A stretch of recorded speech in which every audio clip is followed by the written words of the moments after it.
या विश्वाच्या ठिकाणी मला माझी ओळख नसेल, कारण माझा जन्म नुकताच झाला.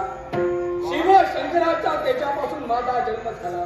अर्थात ज्या मातेचा अपमान, ज्या पित्याचा अपमान तुमच्या पूर्वी घडलाय, मग तोच प्रतिशोध घेण्यासाठी हा वीरभद्र आला.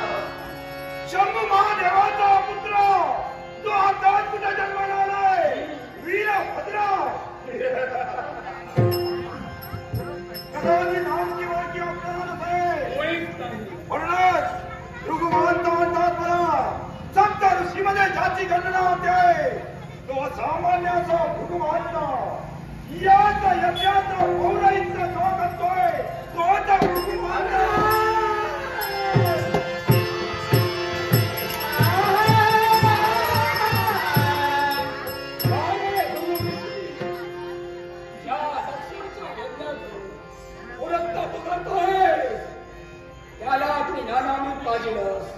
या शिवाचा हो शिवाचा अपमान तुझ्या करणी सुद्धा झाला.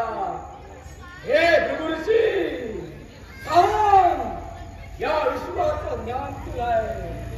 आता या विश्वाच्या ठिकाणी माझा शिव कोणी सामान्य आहे का? काय म्हणाला? शिव सामान्य, शिव सामान्यच आहे.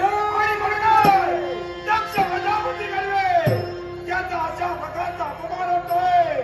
मी तर म्हणतोय त्याचा झालेली जी विडंबना आहे ती तुझी होऊ नये असं तुला वाटत असेल तर ज्या शिवाचा पुळका तुला येतोय त्या म्हणतोय तू निघो. हे भृगुऋषी, तुझ्या मुखातून शब्द आहे हे ब्रह्मवाक्य आहे, नाही तुझा त्याच्याला शब्द या विश्वाची. हे जे तू बोलतोय ते असत्य आहे, असत्याचं तू बोलशील. गाठ या वीरभद्राशी आहे. हे वीरभद्र, कदाचित माझी माते, माझी योग्यता तुला पूर्णतः पटली नसेल आणि म्हणूनच अशा प्रकारचे उद्बोधन तुझ्या मुखातून ऋषी, या विश्वात तू कोणी असो, पण तुझ्या कर्मी माझ्या मातेचा अपमान झाला, माझ्या पिताचा अपमान झाला. आता तुम्ही आरोपी आहात.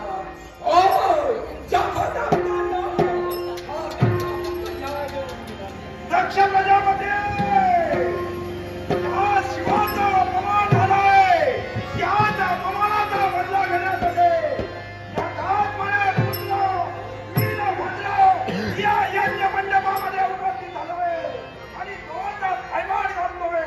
हे भृगुऋषी, या क्षणाला नाही नाही तुम्हाला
माझा पित्याचा अपमान केला.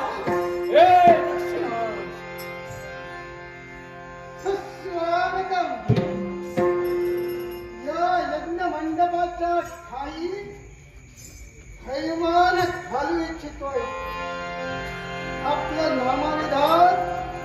मी का आलोय, माझा जन्म झालाय हे तुझ्या कारणाने, तुझ्यामुळेच.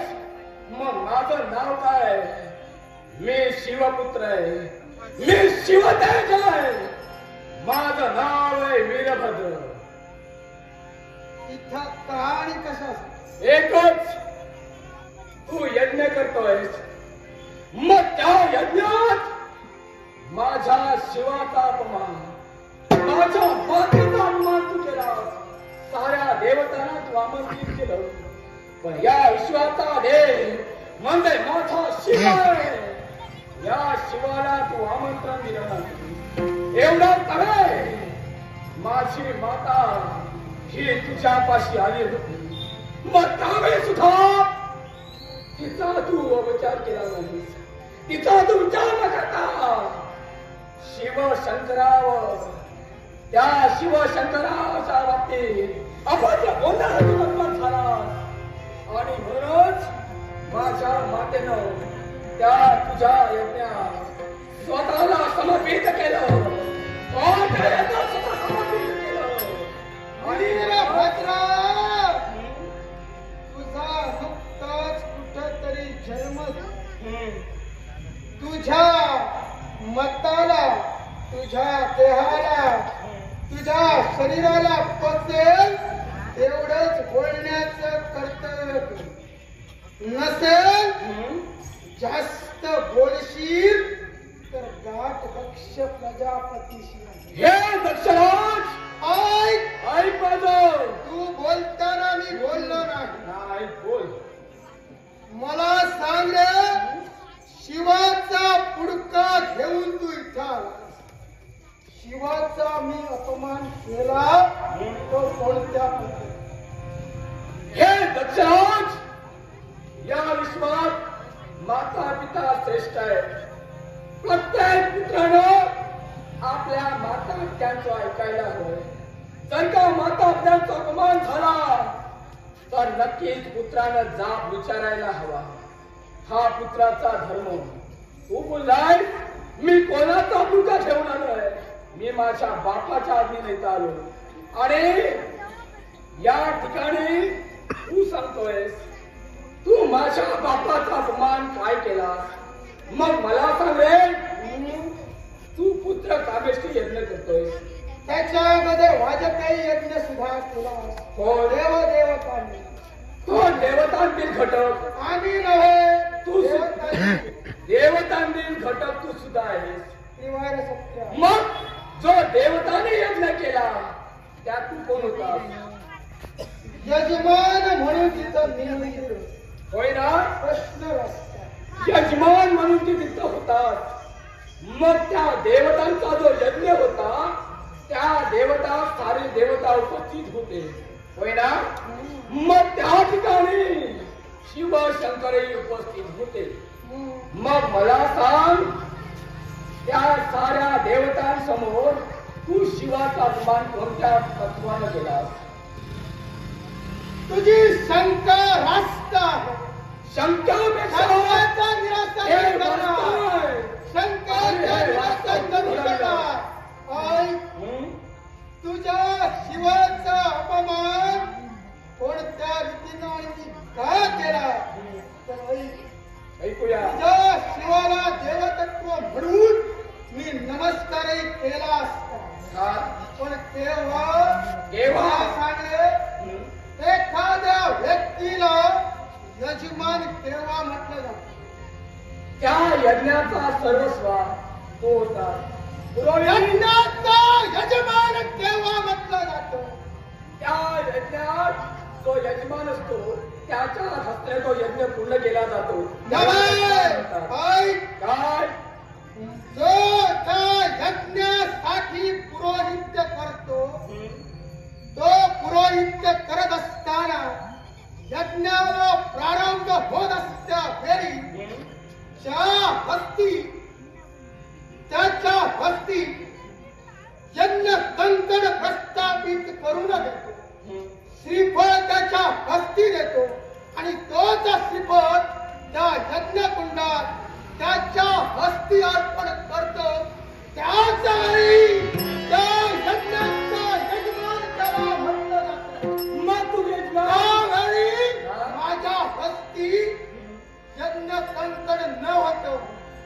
त्यावेळी मी त्या भरलेल्या भरसभेत त्या यज्ञ मंडपात फक्त आणि फक्त त्या मंत्री सृष्टीचा जनक दक्ष प्रजापती म्हणून उपस्थित होतो. अर्थात नाट्यानं तुझा तो वसाण भैरव तोच मशाल माझा नाट्यानं जावई होता. जर तो माझा जावई होता तर ससुर या नात्यानं मला नमस्कार करावे एवढे शिष्टाचार तुझ्या त्या हे प्रजापती, हा. त्याचा जामा तो तुझा जामा आणि तू त्याचा ससूर. मग मला सांग रे, बोला तुझ्या आयुष्यात आधी नातं ते कोणतं आहे? नातं त्या शिवशंकराचं त्याचं स्पष्टीकरण आम्ही देऊच देऊ. ए दक्ष प्रजापती, तू काय म्हणालास? तू ससूर, तो जामत, या नात्यानं त्यानं तुला नमस्कार करायला हवा होता. पण जामत आणि ससूर हे नातं जोडण्यापूर्वी तुझं आणि त्याचं नातं काय होतं? नातं सांगतोय, नातं सांगून फसू नये. कारण तुझ्या देवाने नातं सांगितलं पण त्याच्या नात्याचं काय झालं, कुठं गोत्यात आलं ते लक्षात घे.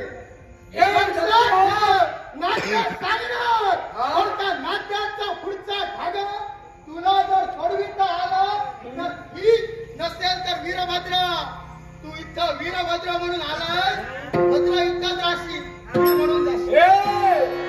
या ठिकाणी आलोय माघारी जाण्यासाठी नव्हे, ते कर्तव्य माझा स्वाधीन दिलंय, तेच कर्तव्य मला पूर्ण करायचंय.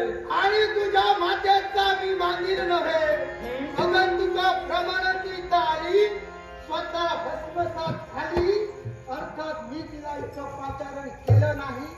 माझा त्यात तीळ मात्रही दोष नाही.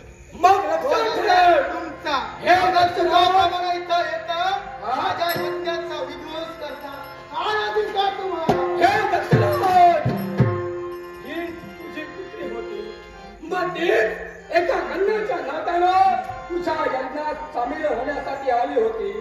पण त्यावेळीच तिनं या यज्ञकुंडात आपलं देह समर्पित केलं. अर्थात ती तुझी पुत्री होती. मेली पुत्री म्हणून मेली.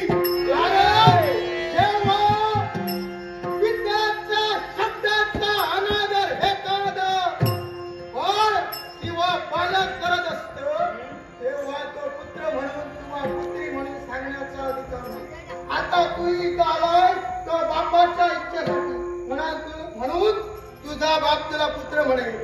ती माझ्यासाठी केव्हा मेली तर त्या तुझ्या मशाळ वैराग्याच्या मूर्तीला ठरलेल्या वरसभेत तिनं स्वतःच्या हस्ती असणारी वलमाया कंठी अर्पण केली आणि मूर्ती रूपानं त्या मशाळ वैराग्याला स्वतःचा पती मानिलं.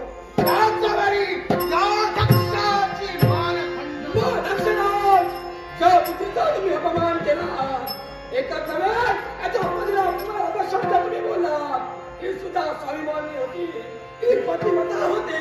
आता त्याच पद्धतीचा धर्म आहे. आता त्याच्या पतीला तुम्ही क्षमा दिला आणि म्हणूनच हा प्रकार केला. आणि व्यर्थ वल्गना हाणून पाडण्यासाठी प्रथा वल्गना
संचिते